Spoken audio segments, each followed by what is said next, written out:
rois et prêtres du XXIe siècle.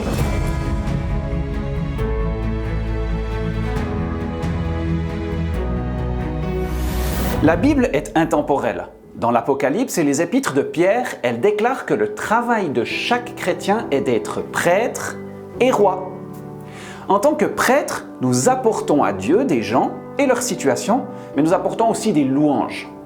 En tant que roi, nous agissons et nous le faisons selon les principes spirituels. Ce qui peut sonner très théologique peut être illustré par une réalité tirée du terrain en Syrie. Il y a quelques semaines, dans un petit village de la région de Kobané en Syrie, s'est produite une incroyable tragédie. C'était dimanche soir. 2 adolescents de 12 et 14 ans en train de jouer ont sauté sur une mine déguisée de l'État islamique et se sont lourdement blessés. L'aîné, Mahmoud, est devenu aveugle. Le souffle de la détonation lui a arraché les 2 mains. Mohamed, le plus jeune, est sévèrement blessé. Il a perdu un œil et son état est critique. La maman est désemparée et son mari avait déjà été assassiné par l'État islamique 2 ans auparavant. Elle se met néanmoins en route et frappe à la porte de notre église à Kobané le lundi matin. Notre équipe sur place saisit immédiatement l'urgence de la situation et elle conduit la famille vers une clinique spécialisée à 12 heures de route de là.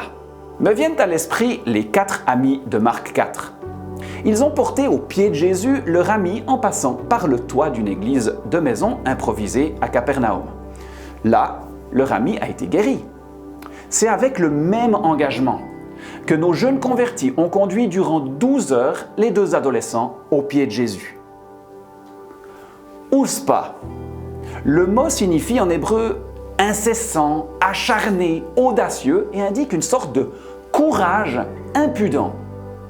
Et voilà que se produit ce qui s'est déjà passé des milliers de fois en Orient, une rencontre avec l'homme en blanc.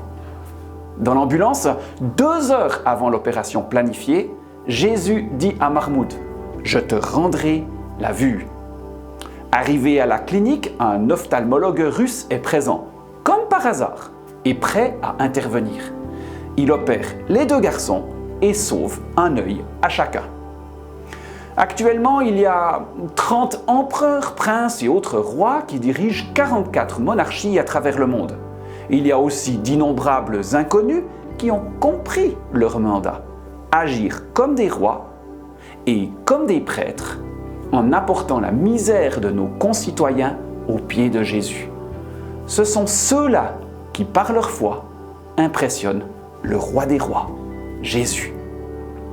Face à l'incertitude et la misère, les chrétiens ne se plantent pas la tête dans le sable. Non, ils démontent les toits avec une sainte impertinence et conduisent les blessés à travers de dangereux déserts.